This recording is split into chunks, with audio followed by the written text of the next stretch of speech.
Hey guys, I'm here with a quick story on Carlee Russell. Carlee Russell is the young lady that unfortunately one day she called the cops and said she was driving down the highway, saw a toddler who appeared to be by themselves just walking on the highway. And next thing you know, she pulled over and she was missing for 48 hours, reappeared at her home, walked back to her home by foot.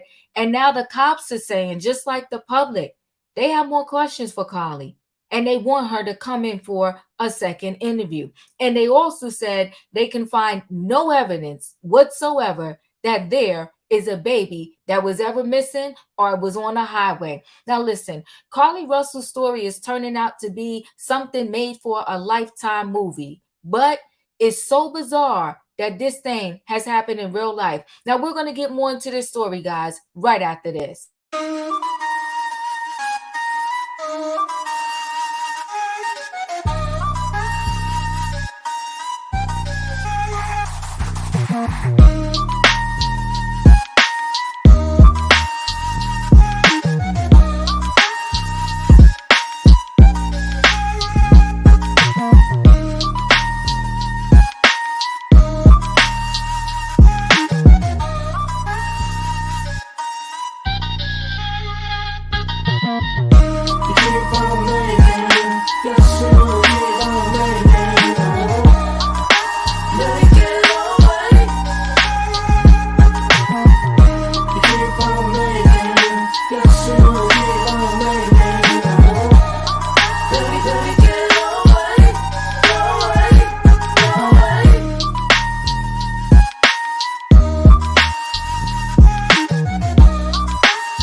Now, guys, I'm going to go ahead and share this screen with y'all. It's kind of crazy and sad. So, Carlee Russell, cops clarify details, no child reported, and that she walked home. Okay. So, cops are clarifying some things after Carlee Russell was recovered following a 48-hour period of her having gone missing. And it sounds like they too have more questions. Hoover PD issued a new statement with a handful of details they say can elaborate on as the investigation continues. The most important of which, it seems, is the fact that even now they say they haven't gotten any further reports about a wandering child.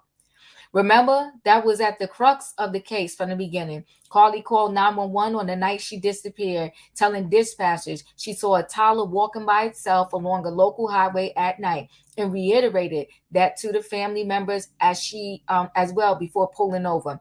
After that, she vanished, only to turn up 3 days later with not many answers as to what happened to her, other than her loved ones claiming she was kidnapped. That's it, okay?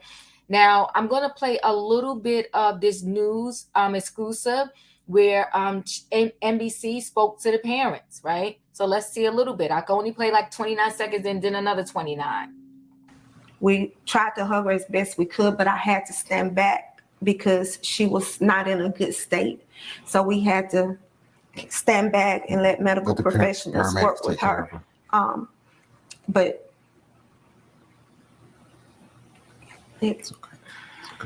she's having to deal with the. So here's the thing that's confusing about their statement, and they probably should have never talked to the news, right? She said that they hugged her and they had to let medical professionals, they couldn't really hug her because they had to let medical professionals like kind of deal with her. But it also says in this article, according to the cops, she walked home. Now, was she walking home and the medical professionals were waiting there as to why the parents couldn't hug her as soon as they saw her? Something in the water ain't clean. There's some things not adding up. But let's continue and listen a little bit more. Trauma of people just making completely false allegations about her. Carlee has given detectives her statement so that they can continue to pursue her abductor. Do you believe that there's an abductor still out there? Absolutely. Absolutely. Now listen, their parents. If my child came home and said somebody kidnapped them, I'm sure I would believe them too. Now, would I have done this news press conference? No, not at all. not me, but that's me. Okay, everybody handled their life differently, right? And so let's see if we can listen to a little bit more. And when I talked to you all on Saturday, you also said your daughter is a fighter and she would find a way back to you. I felt that in my heart. Is that what happened? She did. She found her way back to us. However, we can't discuss the details of that. Do you?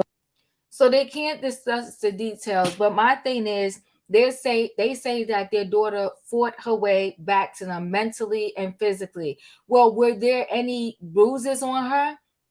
So were these kidnappers, like, how did she get away?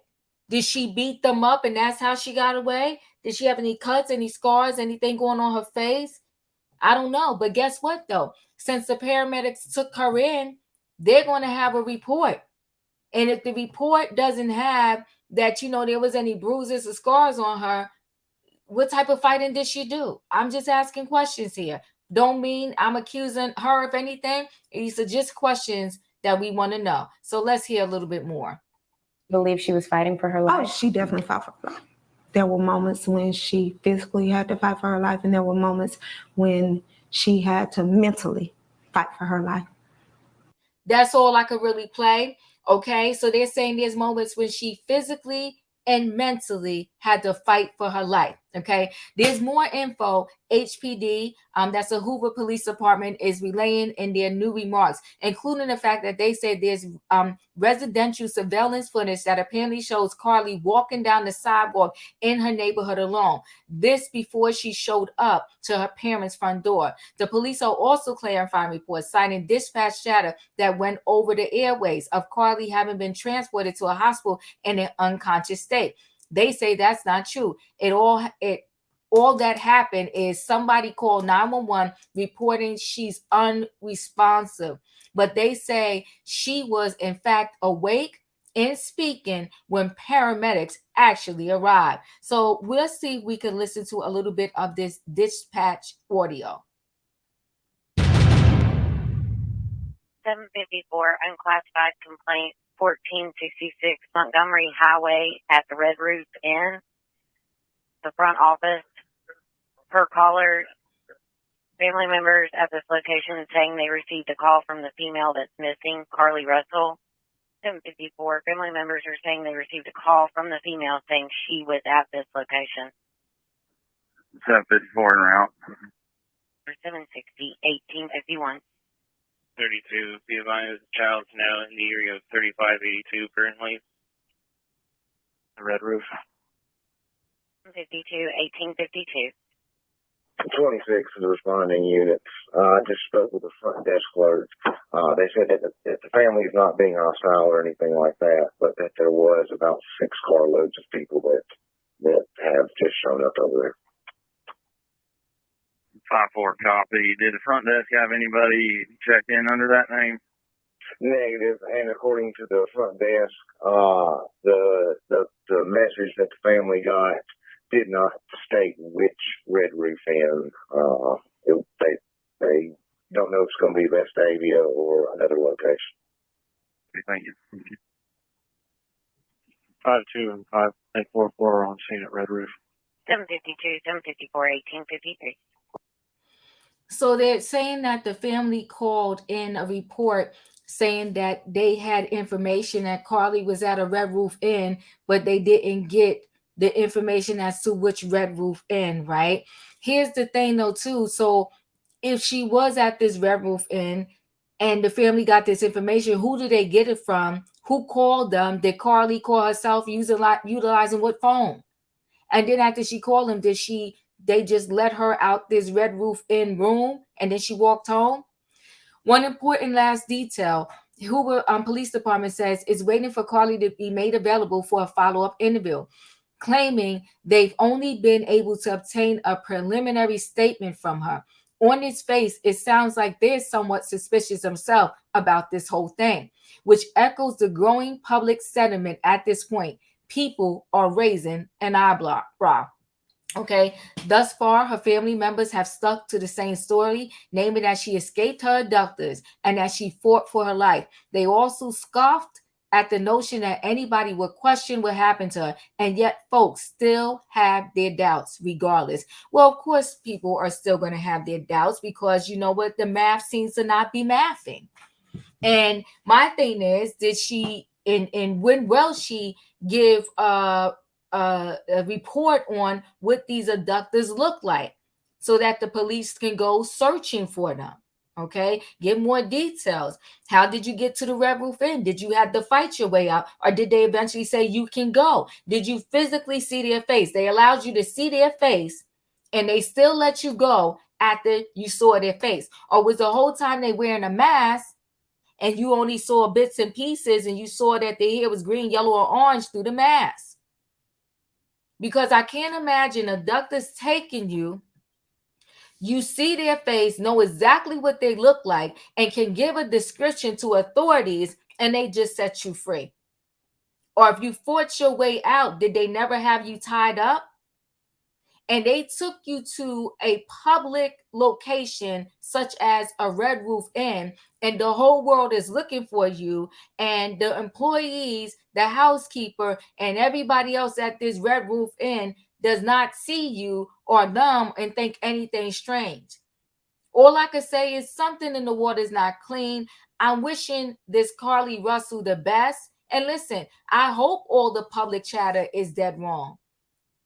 And not that I hope she was true, that anybody get abducted, but she say that she was. I hope that her story is true and they find these people. Because if this is not, it's going to set the world back 155,000 years. Guys, let me know your thoughts on this story and the latest details that are coming out. That if you connect the dots, it sounds like, unfortunately, what she's saying happened did not quite happen. Chat with me in the comments, guys, and let me know your thoughts. Don't forget to hit the like button. If you're not a subscriber, subscribe, hit the notification bell so that every time I upload a video, you will be notified. And don't forget, come back, and thanks for watching. I'll see you in the next video.